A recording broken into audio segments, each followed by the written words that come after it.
아주 오래된 영화이긴 합니다만은 글쎄요, 보신 분이 계실지 모르겠습니다. 상한 갈 때 저 신학교 다니던 1984년도에 개봉한 영화입니다. The Ruined Reds라고 하는 제목으로 번역을 해서 영어권에도 배급을 한 영화인데요. 옛날 저희 학교 다닐 때요, 뭐 뽕 시리즈, 산딸기 시리즈, 또 에마부인 시리즈, 여러분 한번 보고 싶었지만 한 번도 본 적이 없습니다, 여러분. 안 봤어요. 그런데 이제 이 루인드 레디스라고 하는 영화는 신학교에서 추천을 했어요, 보라고. 이 줄거리는 이근화라고 하는 여주인공으로 이제 시작이 됩니다. 이근화 역을 옛날 최정민 배우가 있어요. 이 여자분이 역할을 잘 하셨는데, 이근화는 일사후퇴 때 부모님의 반대에도 불구하고 미군 흑인 장교와 결혼을 하며, 여러분 옛날 일사후퇴 때 말이죠, 여러분 미국인과 결혼하는 것도 그렇지만 흑인과 결혼하는 것은 그건 정말 이 가문의 수치로 생각을 했던 거죠. 근데 부모의 반대에도 불구하고 흑인 장과 결혼을 하고 어디로 떠나느냐, 하와이로 이제 갑니다. 거기 가서 두 남매 안토니와 쭈리를 낳으며 가정을 꾸리죠.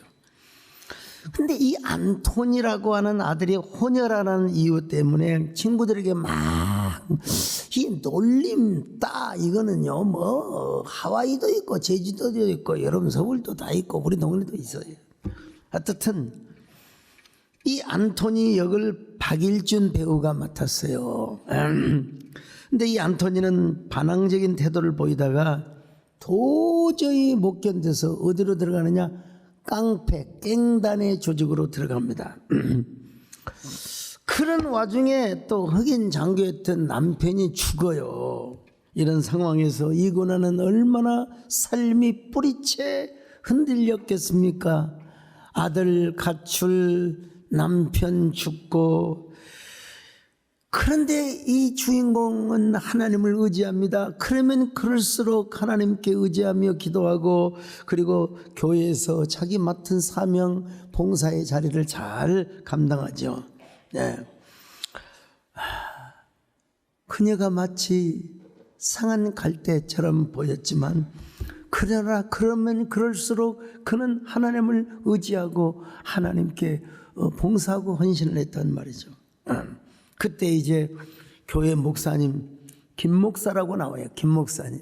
이름은 알 수 없어요. 김 목사님, 김 목사님. 김 목사님이 여러 가지 일로 도와주고 막 그냥 구조의 손길을 뻗쳐주죠. 그렇게 눈물로 기도하고 하나님께 간구하였을 때 마침내 이제 아들 안토니가 돌아와서 하나님의 아들이 되고 복음을 전하는 사람이 됩니다. 제 기억으로는 뭐 이거 찾아봐도 찾아볼 수도 없고요. 제 기억으로는 영화의 끝장면에 아마 마태복음 12장 20절의 말씀이 타이핑으로 딱딱딱딱 치면서 영화가 끝나는 것으로 기억이 됩니다. 마태복음 12장 20절입니다. 시작. 상한 갈대를 꺾지 아니하며 꺼져가는 심지를 끄지 아니하기를 심판하여 이길 때까지 하리니. 자, 여러분 갈대 하면 어떤 이미지가 떠오릅니까? 막 그 낙낙장성 천년이나 살아왔던 소나무, 이런 이미지가 떠오릅니까? 아니면 막 왕대밭이 막 길게 막 큰 그 어떤 대나무의 이미지가 여러분 떠오릅니까? 아니죠. 바람에 불면 흔들리고, 그리고 세찬 눈보라에 부러질 수 있는 게 뭐요? 갈대입니다. 예수님 시대의 갈대는 주로 요단강 주변에 흔하게 보였던 식물이었습니다. 우리나라의 갈대도 그렇지만 요단강 주변에 자라던 갈대는 정말 약하고 바람이 불면 흔들리게 되어 있습니다. 세찬 폭풍이 불면 부러지기도 했습니다. The broken reeds. 아니면 상한 갈 때 the ruined reeds. 근데 이 갈대는 부러지거나 상하면 아무 쓸모가 없습니다. 여러분, 부러진 갈대는 지붕을 덮는 날개로도 쓰임받지 못했습니다. 우리나라도 옛날 여러분, 뭐 서울 사람들은 모르겠지만 시골에서는 초가집을 짓고 살았어요. 그래서 다 그 집 나래미를 가지고 날개를 엮어서 여러분 지붕을 씌웠습니다. 눈이 너무 많이 오면 막 그 지붕에 올라가서 여러분 눈을 막 긁어내렸습니다, 여러분요. 예. 그런데 여러분, 이스라엘의 가옥도 갈대로 지붕을 만드는 경우가 많았는데 부러진 갈대는 여러분 지붕을 덮는 날개로도 쓰임받지 못했다는 것입니다. 그런데 중요한 것은 성경은 우리가 어떤 존재냐, 여러분 갈대와 같은 존재라는 것입니다. 우리 인생이 얼마나 연약하면 상한 갈대로 비유를 하셨겠습니까? 여러분, 그 예수님에 의하면 여자가 낳은 자 중에서 가장 위대한 선지자가 누구냐? 세례 요한이라고 말씀하셨습니다. 그럼에도 불구하고 여러분, 세례 요한이 갈대와 같은 모습을 보였다고 말씀하신 적이 있어요. 헤롯 안티바스가 이스라엘을 다스리고 있었어요. 서북쪽을 다스리고 있었는데 자신의 아내를 버리고 자신의 동생을 죽이고 동생의 부인인 헤로디아를 여러분 아내로 취하지 않습니까? 이 정의의 사도인 세례 요한이 여러분 그냥 있을 수가 없죠. 여러분, 이스라엘의 왕이 되어가지고 이럴 수가 있단 말입니까? 어떻게 아무리 왕이라고 해서 자기 동생을 죽이고 동생의 부인을 자기 아내로 취할 수가 있단 말입니까? 이건 짐승이지 사람이 아닙니다. 자, 마태복음 14장 3절로 4절입니다. 시작. 전에 헤롯이 그 동생 빌립의 아내 헤로디아의 일로 요한을 잡아 결박하여 옥에 가두었으니 이는 요한이 헤롯에게 말하되 당신이 그 여자를 차지한 것이 옳지 않다 하였습니다. 자, 그러자 헤롯 안티바스는 세례 요한을 당장 마케루스라는 요새의 감옥에 투옥을 시켜버렸습니다. 근데 예수님이 이 소식을 들으셨는데도 아무런 말씀을 안 하셨습니다. 예수님은 오히려 세례 요한의 투옥 소식을 듣고 오히려 세례 요한이 갇혀있는 이 감옥으로부터 멀리 떨어진 갈릴리 쪽으로 가셨다고 말씀하셨어요. 마태복음 4장 12절 시작. 예수께서 요한이 잡혔음을 들으시고 갈릴리로 물러가셨다가 여러분, 그 예수님은 세례 요한에 대해서 이런 반구의 말씀도 안 하시고 뭘 하셨느냐면 세리와 창녀들과 함께 그냥 와인을 마시고 또 음식을 먹고 이야기를 나누었단 말이죠. 마태복음 11장 19절입니다. 시작. 인자는 와서 먹고 마심에 말하기를 보라 먹기를 탐하고 포도주를 즐기는 사람이요 세리와 죄인의 친구로다 하니 지혜는 그 행한 일로 인하여 옳다함을 얻느니라. 자, 이러한 행동을 지금 세례 요한은 제자들에게 다 보고를 받았을 거 아니겠습니까? 요한은 상념에 빠져 있어요. 내가 분명히 저분을 그리스도라고 칭하고 메시아라고 선언을 했는데 내가 잘못한 것일까? 내가 착각을 했던 것일까? 내가 분명히 저분에게 세례도 주고 대관식도 거행해 주었는데 정말 내가 실수한 거 아니야? 그래서 예수님께서 계신 곳에 자기 제자들을 보냈습니다. 그리고 이런 질문을 하였어요. 진짜 당신이 메시아 맞습니까? 그리스도 맞습니까? 아니면 우리가 다른 일을 기다려야 되겠습니까? 자, 마태복음 11장 2절로 3절입니다. 시작. 요한이 옥에서 그리스도께서 하신 일을 듣고 제자들을 보내어 예수께 여짜오되 오실 그이가 당신이 오니까 우리가 다른 일을 기다리오리이까? 여러분, 세례요한이요, 감옥에서 가만히 생각해 보니까 좀 섭섭했던 것 같아요. 면회도 안 오시고 자기에 대해서 지지 발언도 안 하시고 그냥 세리와 장녀들과 먹고 마시고 놀고 이야기하고 예수님이 오시면은 말이요, 다윗 왕국을 회복한 것처럼 강력한 메시아의 리더십을 발휘할 줄 알았는데, 여러분 세례 요한이 잠깐 뭐요, 흔들렸어요. 시험이 들었어요. 여러분 금요일날 생각이 안 나대 보니까 이게 여러분 영어로 헷갈린단 말이 헷갈리제이션. 저기 인도 말로는 긴가 민가, 프랑스 말로는 알쏭달쏭. 이게 중국어가 생각이 오늘 생각이 나더라고요. 여러분 헷갈린단 말이 중국말로 뭔 줄 아세요? 겨우뚱.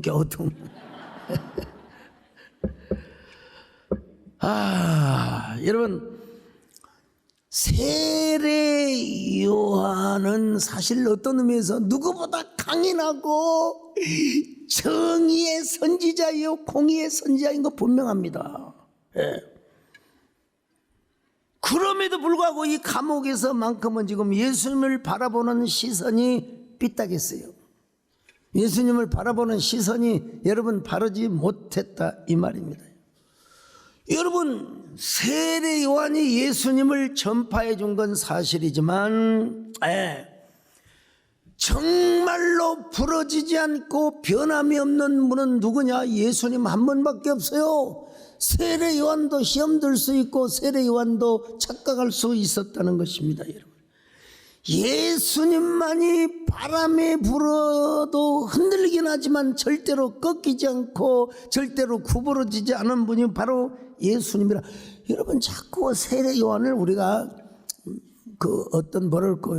미화적인 프레임, 명제적 미화적 프레임을 우리가 세울 필요가 없어요. 예수님이 하신 말씀 그대로 받으면 되는 거예요. 세례 요한을 예수님이 분명히 칭찬하셨어요. 대부분의 일들을 칭찬하셨어요. 그러나 지금 옥중에서 예수님에 대해서 헷갈려하고 있는 이것만큼은 예수님이 지금 우회적으로 책망을 하고 있다는 것을 볼 수 있습니다. 직접 책망은 하잖아요. 우회적으로. 자, 마태복음 11장 4절로 5절을 보실까요? 시작. 예수께서 대답하여 이르시되 너희가 가서 듣고 보는 것을 요한에게 알리되 맹인이 보며 못 걷는 사람이 걸으며 나병 환자가 깨끗함을 받으며 못 듣는 자가 들으며 죽은 자가 살아나며 가난한 자에게 복음이 전파된다 하라. 가난한 자들에게 복음이 전파된다. 이 하나님 나라의 가치, 이상, 우리 하나님 나라의 그 세계, 환자들을 고친다. 이거는 여러분 불완전한 자들을 완전한 자들로 만드는 귀한 사역입니다. 여러분 부정한 자들을 정결한 자들로 여러분 고쳐주시는 귀한 역사. 이 가난한 자들에게 복음이 전파되는 이 놀라운 역사, 이게 하나님 나라의 클라이막스예요. 사실 여러분 언제나 하나님 앞에서 가난한 자가 되시기를 바랍니다. 심령이 가난한 자가 복이 있나니. 여러분 오늘도 굶주린 마음이 되시고 여러분 가난한 마음으로 하나님의 말씀을 받으시기를 바랍니다. 자, 이런 일을 하고 있다 이거 우리 예수님이. 그러면서 뼈 있는 말씀을 하셨는데 뭐냐냐, 누구든지 나로 말미암아 실족하는 자는 화가 있다. 예수님 때문에 실족하지 말라 이겁니다. 자, 마태복음 11장 6절입니다. 시작. 누구든지 나로 말미암아 실족하지 아니하는 자는 복이 있도다 하시니라. 오늘날도 보면요, 어떻게 신앙생활을 하면서 그래요? 뭐 목사 때문에 시험 들었다는 건 이해합시다. 교인들 때문에 상처받아 이해합시다. 근데 아니 주님 앞에 절망을 할 수는 없지요. 우리가 주님을 섬기면서 세례 요한도 주님을 섬기면서 주님 때문에 시험이 들었다는 것 아니겠습니까, 여러분? 아무리 공명정대한 사람이라 하더라도 예수님을 삐딱하게 보면 안 됩니다. 여러분, 아무리 성인 군자라 할지라도 예수님을 바라보는 시선이 삐딱하고 예수님을 바라보는 안목이 잘못되면 어떻게 된다고? 스스로 상처를 받는다. 그래서 우리는 언제나 주님을 똑바로 바라보게 하여 주시옵소서. 똑바로 보고 싶어요. 주님. 온전한 눈이서 똑바로 보고 싶어요. 주님. 켰는 일 하긴 싫어요. 하지만 내 모습은 온전치 않아. 세상이 보는 마치 날채처럼 원래 하네요. 주님, 이 작은 자를 통하여 우리의 쓰시려고 이렇게 초라한 모습으로 만들어 놓으셨나요? 당신께 드릴 것을 사모하는 이 마음, 이 생명도 떨라시는 십자가에 넣겠으니 허울뿐인 육신성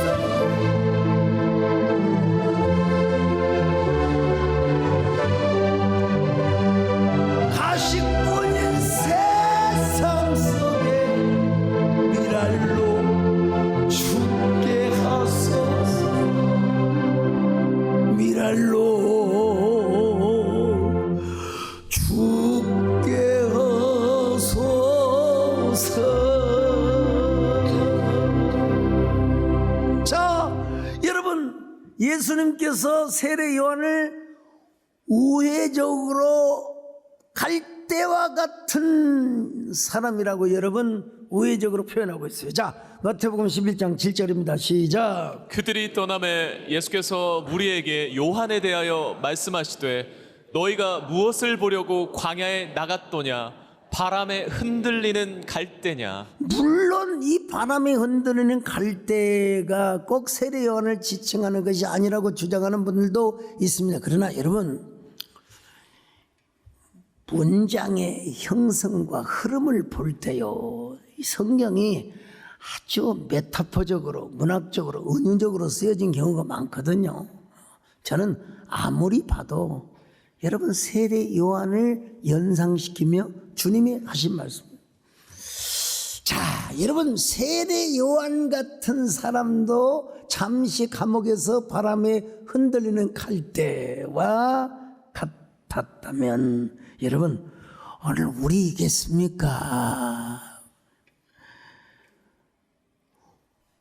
우리도 바람에 보면 흔들려요. 그리고 슬픈 일을 당하면 눈물이 나요. 아니, 예수님도 이 땅에 오셨을 때 휴머니티한 표현으로 본다면 여러분 우리 예수님도 잠시 흔들리신 적이 있어요. 예. 고난으로 인하여 스트레스를 받으시고 그리고 얼마나 괴로워하셨느냐는 거예요. 예수님도 이 땅에 참 인간으로 오셨거든요. 참 인간으로 오셨거든요. 십자가의 고난을 앞두고 얼마나 많은 스트레스를 받으셨는데요. 자, 마태복음 26장 38절 같이 봅니다. 시작. 예, 말씀하시되 내 마음이 매우 고민하여 죽게 되었으니 너희는 여기 머물러 나와 함께 깨어 있으라 하시고. 내 마음이 죽게 되었다 이 말입니다. 내 마음이 매우 고민하여 죽게 되었다 이 말입니다. 여러분 여기서 우리 예수님은 슈퍼맨, 맨 여러분 슈퍼 히어로의 모습을 보여주지 않고 지극히 인간적인 모습을 보여주고 있습니다. 고민이란 말이 헬라어로 페렐리로포스라고 하는 말인데 도에 감당할 수 없는 아픔과 압도적인 슬픔을 의미합니다. 인성을 가지고 오신 예수님은 실제로 심리적이고 영적인 극한 고뇌의 경험을 하셨다는 겁니다. 예, 그 극단의 슬픔과 압도적인 고통을 피할 수만 있으면 피하게 해달라고 여러분 하나님께 기도하지 않습니까? 예?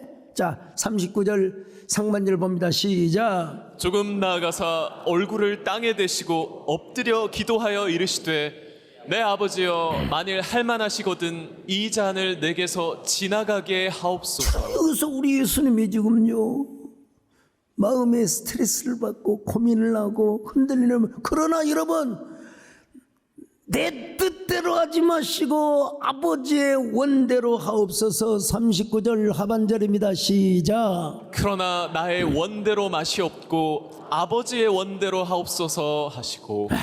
여러분 이 사실을 누가복음에서는 이렇게 말씀합니다. 예수님께서 굳게 결심을 하시고 예루살렘을 향하여 나가셨다. 자, 누가복음 9장 51절입니다. 시작. 예수께서 승천하실 기약이 차감해 예루살렘을 향하여 올라가기로 굳게 결심하시고. 여러분 우리말 성경에 굳게 결심하다고 이렇게 번역을 했는데 이 헬라어를 보면은요 스테리센 아우토스 토 프로소폰, 프로소폰이란 말이 얼굴이란 말이요. 그러니까 얼굴을 굳게 하시고 굳은 얼굴로 결연한 결심을 가지고 예루살렘의 겟세마네 동산에 올라가셨단 말입니다, 여러분. 예. 이 누가는 여러분 역사 의식이 아주 강해요. 예. 그래서 그 아주 사실적 묘사를 아주 참 잘 표현하고 있는 걸 보는데요. 히브리서 기자는 이렇게 또 표현하고 있습니다. 히브리서 5장 8절입니다. 시작. 그가 아들이시면서도 받으신 고난으로 순종함을 배워서. 그가 아들이시면서도 받으신 고난으로 순종함을 배우셨다고 말씀하셨. 물론 예수님이 흔들리셨다. 왜 그런 불경건한 표현을 하십니까? 라고 지적을 하는 사람이 있을지 모르겠지만 그것도 동의합니다. 예, 동의합니다. 그러나 여러분 우리 예수님이 슈퍼맨으로 오신 분이 아니에요. 예. 우리 예수님은 이 땅에 참 인간으로 오셨습니다. 그분도 광야에서 마귀에게 3번이나 시험을 받으셨어요. 물론 말씀으로 다 물리치시고 승리를 하셨습니다만은 히브리서 기자는 뭐라고 말합니까? 그도 우리와 똑같이 시험을 받으셨지만 죄를 범한 적도 없고 죄 자체가 없으시다 말씀하고 있어요. 자, 히브리서 4장 15절입니다. 시작. 우리에게 있는 대제사장은 우리의 연약함을 동정하지 못하실 리가 아니요 모든 일에 우리와 똑같이 시험을 받으시니로되 죄는 없으시니라. 우리와 똑같이 시험을 받으시되 죄는 없으시니라. 그래서 오히려 히브리서 기자는 이 말씀을 하기 전에 바람에 흔들리는 갈대가 될수록 우리는 오히려 우리의 큰 제사장 대제사장의 도리를 굳게 잡아야 한다고 말씀합니다. 히브리서 4장 14절 시작. 그러므로 우리에게 큰 대제사장이 계시니 승천하시니 곧 하나님의 아들 예수시라. 우리가 믿는 도리를 굳게 잡을지어다. 자, 우리가 믿는 도리, 그 도리를 굳게 잡고 그러기 위해서는 우리가 또 하나님 앞에 나아가야 할 것이 있어요. 은혜의 보좌 앞에 나가는 것입니다. 히브리서 4장 16절입니다. 시작. 그러므로 우리는 긍휼하심을 받고 때를 따라 돕는 은혜를 얻기 위하여 은혜의 보좌 앞에 담대히 나아갈 것이니라. 여러분 하나님의 긍휼하심을 받고 때를 따라 돕는 은혜를 얻기 위하여 하나님의 은혜의 보좌 앞에 우리 예수님도 이 땅에서 인간의 삶을 살아보셨기 때문에 우리의 연약함을 누구보다 잘 아신다는 거예요. 예. 다만 그는 실패한 인류의 대표인 아담으로 온 것이 아니라 성공한 인류의 대표인 그리스도, 제2의 아담, 둘째 아담으로 이 땅에 오셨거든요. 자, 고린도전서 15장 21절로 22절 봅니다. 시작. 사망이 한 사람으로 말미암았으니 죽은 자의 부활도 한 사람으로 말미암는도다. 아담 안에서 모든 사람이 죽은 것 같이 그리스도 안에서 모든 사람이 삶을 얻으리라. 자, 그런데 여러분, 예수님도 이 땅에 33년의 삶을 사셨기 때문에 우리 인간의 연약함을 아신다는 거예요. 동정하신다는 거예요. 이 동정이란 말이 옛날 성경에는 체혈이라고 번역이 되어 있었는데요. 자, 히브리서 4장 15절 다시 볼까요? 시작. 우리에게 있는 대제사장은 우리의 연약함을 동정하지 못하실 리가 아니요 모든 일에 우리와 똑같이 시험을 받으신 이로되 죄는 없으시니. 여러분, 여기 동정 혹은 체혈이라고 하는 말이 헬라어로 순파 데사이라고 하는데요. 순이란 말은 뭐 헬라어에 함께, 위즈를 말합니다. 그리고 이 파토스란 말은 감정적 아픔, 순파데사이가 합쳐져서 바로 단어가 형성된 거거든요. 그러니까 무슨 말이냐? 함께 아파해 주신다. 그걸 뭐라고 했느냐? 옛날 성경에 체혈해 주신다. 경험을 하신 분으로서 우리를 동정해 주신다는 말입니다, 여러분. 여기서 영어의 심파시란 말이 나왔습니다, 여러분.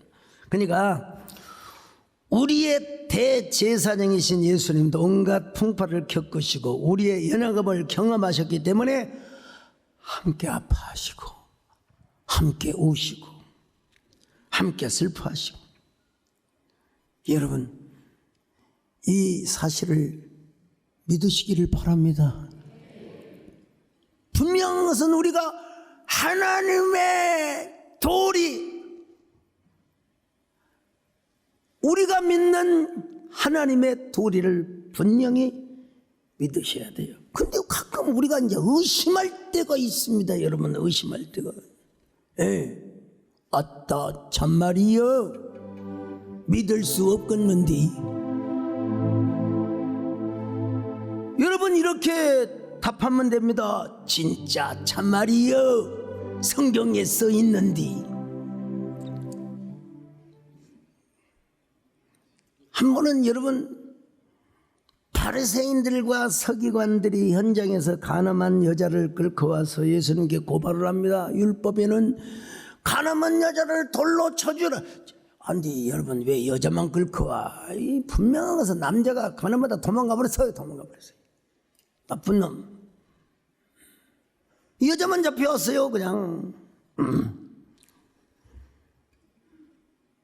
율법의 레위기 20장 10절 한번 볼까요? 시작. 누구든지 남의 아내와 간음하는 자 곧 그의 이웃의 아내와 간음하는 자는 그 간부와 음부를 반드시 죽일지니라. 같이 죽어야지, 남자도. 왜 도망가냔 말이야. 근데 이 사람들은요, 자기 안에 있는 들보는 보지 못하면서 남의 티만 보고 사는 사람들이에요. 우리 예수님께서 아무 말씀도 안 하시고 땅에다가 글쩍글쩍 몇 글자를 새겨 놓으셨어요. 뭐라고 쓰셨을까? 글쎄요, 뭐라고 쓰셨을까요? 우리 김덕형 교수는 뭐라고 쓰셨을까? 참, 제가 가만히 묵상을 해보니까 아마 예수님께서 이런 글자를 쓰지 않았을까? 내로남불. 내로남불. 조금 더 우리 예수님이 이제 한학을 넣으셨더라면은 뭐라고 쓰였을까? 아시타비 나는 옳고 남은 그르다. 예. 그러고 나서 예수님이 일어나서 뭐라고 한 줄 아세요? 당신네들 중에 죄 없는 자부터 이 여자에게 돌을 던지시오. 그리고 나서 주님께서 또 땅에다가 긁으적 뭐라고 글씨를 쓰셨어요. 예수님의 말씀을 듣고 그리고 예수님이 긁으적 하시는 그 글씨를 보고 양심의 가책을 느껴서 어른에서부터 아이들까지 다 떠나버리고 말았습니다. 그때 또 예수님 뭐라고 쓰셨을까요? 예? 여러분 우리가 그런 것도 한번 상상해 봐야 돼요. 글쎄 유시와 시인의 표현을 빌리자면은 나의 상처는 돌, 너의 상처는 꽃. 뭐 이런 맥락의 글씨를 쓰지 않으셨을까? 아니면 우리 하나님께서 경촌 애인 예수님께서 하나님을 사랑하면 이웃도 사랑해야 한다. 예.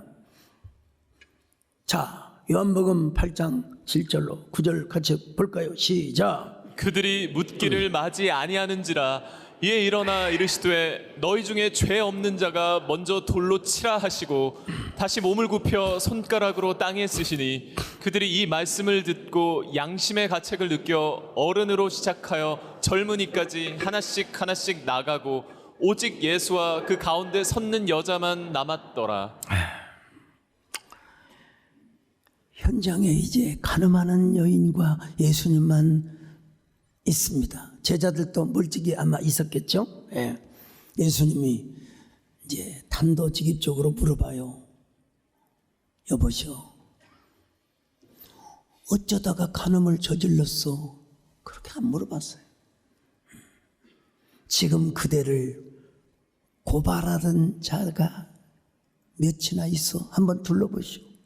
그러니까 여자가 아무도 없나이다 이렇게 대답을 합니다. 자, 요한복음 8장 10절로 11절 같이 봅니다. 시작. 예수께서 일어나사 여자 외에 아무도 없는 것을 보시고 이르시되 여자여 너를 고발하던 그들이 어디 있느냐 너를 정죄한 자가 없느냐 대답하되 주여 없나이다. 주여 없나이다. 그냥 그랬을까요?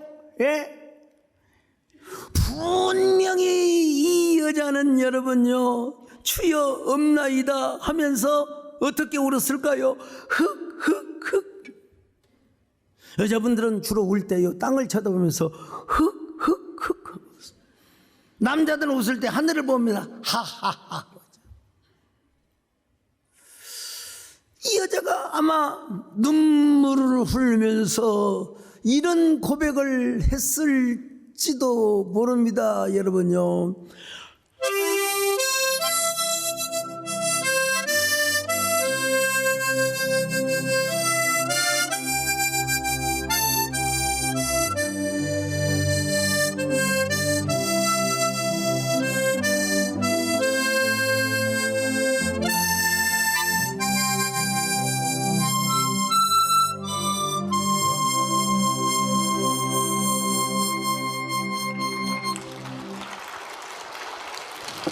예수님이 뭐라고 말씀하십니까? 나도 너를 정죄하지 아니하노니 다시는 가서 죄를 범하지 말라. 참 기가. 요한복음 8장 11절 하반절입니다. 시작. 예수께서 이르시되 나도 너를 정죄하지 아니하노니 가서 다시는 죄를 범하지 말라 하시니라. 여러분, 상한 갈대를 다시 부러뜨는 게 아니라 다시 일으켜 세워주셨어요. 네. 인생에 꺼져가는 심지 이제 여러분 그대로 두면 그녀는 자살할지도 몰라요. 수치심과 모욕감 때문에. 그런데 예수님께서 정죄하지 않겠다는 거예요. 대신 다시는 가서 이런 간음죄를 짓지 말라고 말씀하고 있어요. 참. 그래서 여러분 마태복음은 이렇게 예수님을 묘사하고 있습니다. 마태복음 12장 20절 다시 봅니다. 시작. 상한 갈대를 꺾지 아니하며 꺼져가는 심지를 끄지 아니하기를 심판하여 이길 때까지 하리니. 상한 갈대를 꺾지 않고 꺼져가는 심지를 끄지 않는다. 이 이사야의 말씀을 인용한 참 이 성경이 얼마나 문학적 메타포의 표현이 많은지 몰라요. 여기에 얼마나 많은 서사와 스토리와 은유가, 여러분 이거 하나 가지고 여러분 다음 주에 또 있어요. 심지 가지고 여러분 또 설교할 수 있어요. 여러분 꺼져가는 심지를 끄지 않으시는 우리 예수님 참 얼마나 문학적인지. 제가 이 장면을 생각하면서 언니가 여러분 촛불이라는 시를 썼어요. 주님 제 안에 촛불이 꺼지지 않게 하시고 언제나 주님 제단에 촛불이 춤을 추며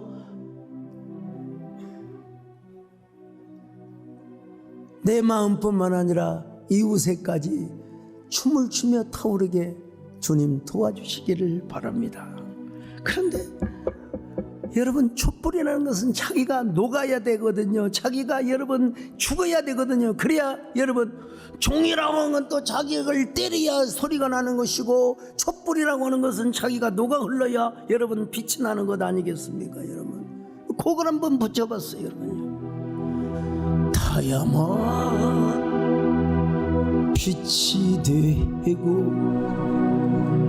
녹아 흘러야 어두운 밤을 밝힘을 알았습니다. 사랑할수록 부족하고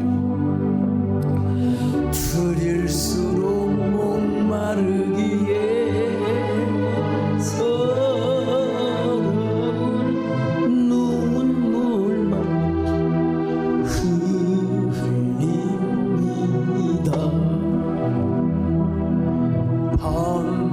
밤새도록 울다가 그리움에 사무치 꺼져야 시험 생명의 지와 이 밤도 당신을 위한 사랑의 재단에서 춤추며 타오르는 촛불이 되겠어요.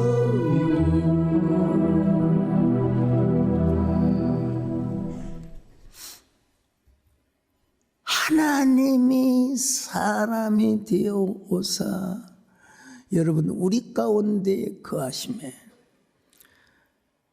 우리가 그의 영광을 보니 아버지의 독생자의 영광이요 은혜와 진리가 충만하더라. 여러분 요한복음 1장 14절을 보시겠습니다. 시작. 말씀이 육신이 되어 우리 가운데 거하심에 우리가 그의 영광을 보니 아버지의 독생자의 영광이요 은혜와 진리가 충만하더라. 자, 이쯤 되어서 여러분요 왜 예수님은 그렇게 혹독한 고난의 바람을 맞으면서도 왜 꺾이지 않으셨을까? 우리 예수님 자신은 참 인간이면서 참 하나님이셨기 때문에 하나님이 사람이 되어 오신 이 인카네이션 성육신의 사건이야말로 전 우주적이고 전 역사적인 팩트요 스토리요 사건이라 이 말이에요. 그래서 그분 안에는 언제나 하나님의 영광이 머물러 있었고 그 다음에 뭐가 있어요? 은혜와 진리, 바로 카리스카이 알레데이아, 은혜와 진리가 충만하더라는 겁니다. 여러분. 우리 예수님에게는 여러분 진리만 있는 게 아니라 여러분 은혜도 함께 있었다는 사실입니다. 여러분 사도 요한은요 아주 중요한 표현을 했는데, 자 오늘 1장 17절 보실까요? 시작. 율법은 모세로 말미암아 주어진 것이요 은혜와 진리는 예수 그리스도로 말미암아 온 것이요. 사실은 율법에도 하나님의 사랑이 숨어 있어요. 사실은 율법에도 예수 그리스도의 그림자, 모형, 예표가 다 담겨져 있는데 이제 유대주의자들은 그걸 몰랐죠. 그걸 모르고 이제 형식적인 율법을 지키는 걸로만 알았어요. 그런데 여러분 사도 요한은 뭐라고 표현합니까? 율법은 모세로부터 왔지만 은혜와 진리는 여러분 예수 그리스도로부터 나왔다 라는 말씀을, 예수님은 율법의 완성자이기도 하고 율법과 복음 그리고 정의와 사랑이 입맞추는 새로운 고도의 차원의 세계, 새로운 신천신지의 세계를 하나님께서 우리 예수님을 통하여 만들어 주셨다는 거예요.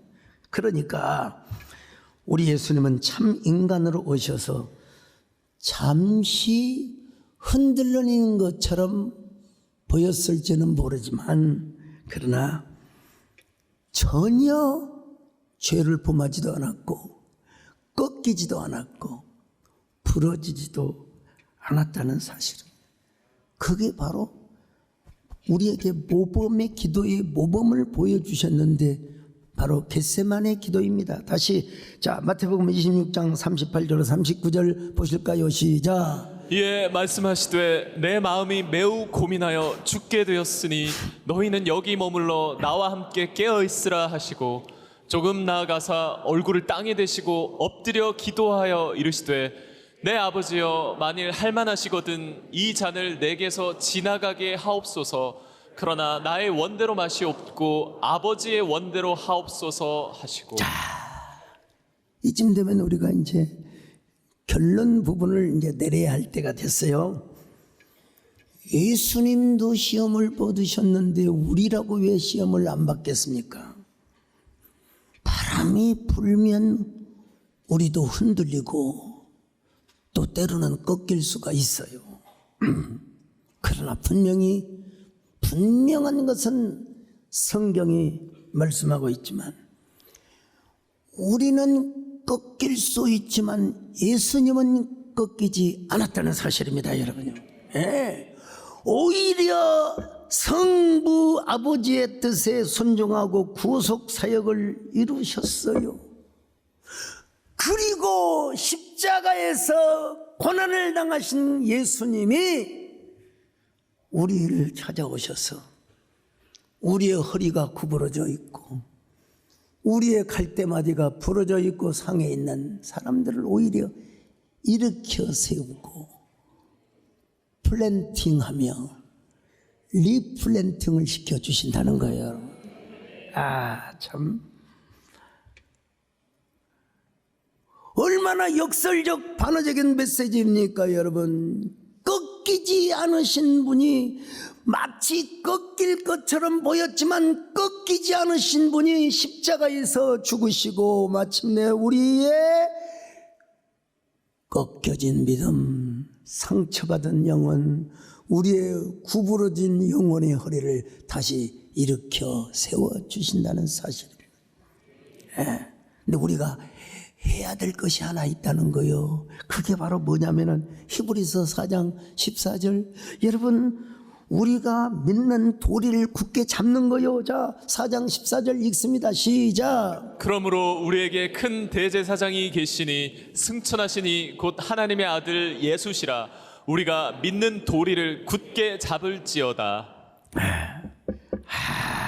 결론은 뭐냐? 우리는 하나님의 긍휼을 여기시고 여러분 언제든지 우리를 도와주시는 은혜와 진리가 충만하시는 예수 그리스도를 붙잡고 다시 일어서야 된다. 할렐루야. 일어서야 된다, 여러분.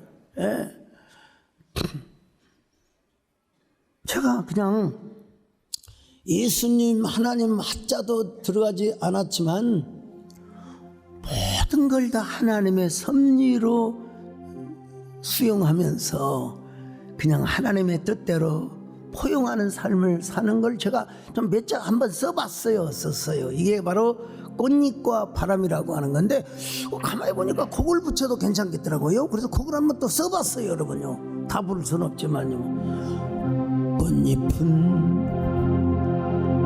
바람에 흔들려도 바람을 사랑합니다. 여러분, 아무리 찢기고 구부러져도 꽃잎은 바람을 사랑한대요. 이것이 여러분 우리 그리스도인의 삶이 아니겠습니까? 여러분, 오늘 여러분을 흔들게 하는 바람은 무엇입니까? 여러분을 막 구부러뜨리려고 하는 그 시련의 바람은 무엇입니까? 그럴 때일수록 우리가 뭘 붙잡느냐? 은혜와 진리를 붙잡는 것입니다. 예수님의 믿는 돌이 은혜와 진리를 붙잡읍시다, 여러분. 네. 그러면 우리 하나님께서 우리 손을 내밀어서 여러분의 손을 붙들어 주실 것입니다. 여러분을 일으켜 세워 주실 것입니다. 그런 저와 여러분 되시기를 주님의 이름으로 축원합니다.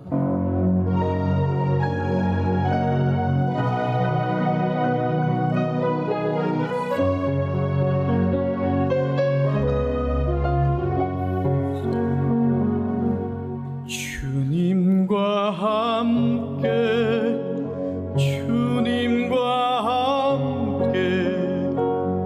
걷는 길은 멀고도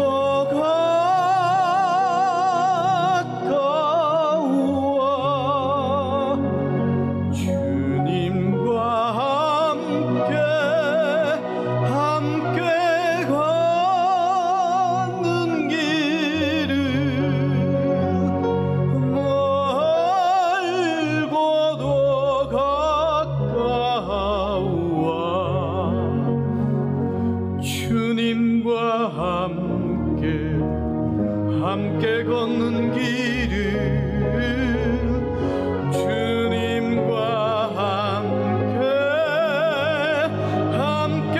걷는 길은 고통도 기쁨으로 주님과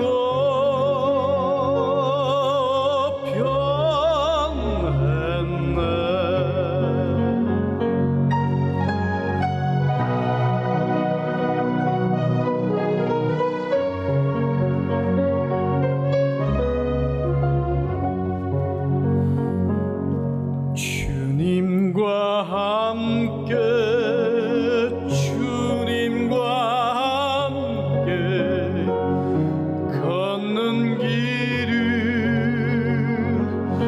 멀고도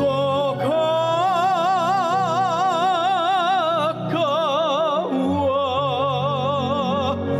주님과 함께 걷는 길은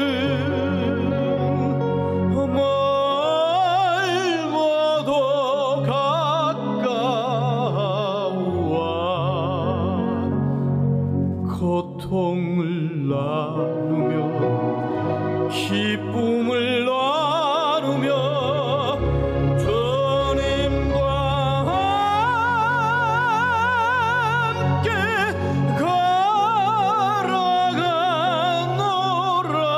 걸어가노라면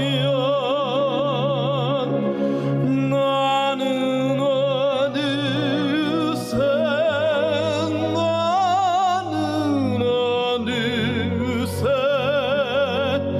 주님을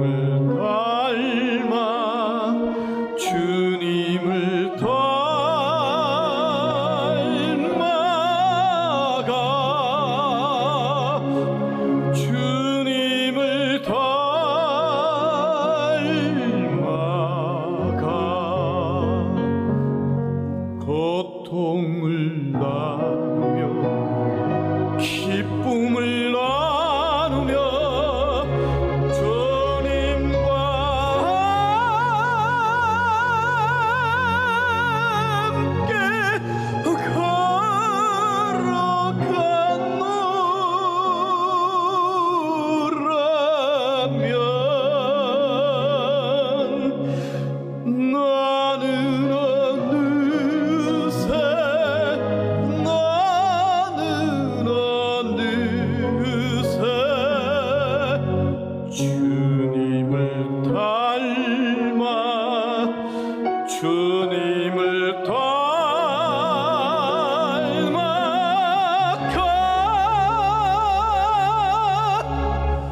주님을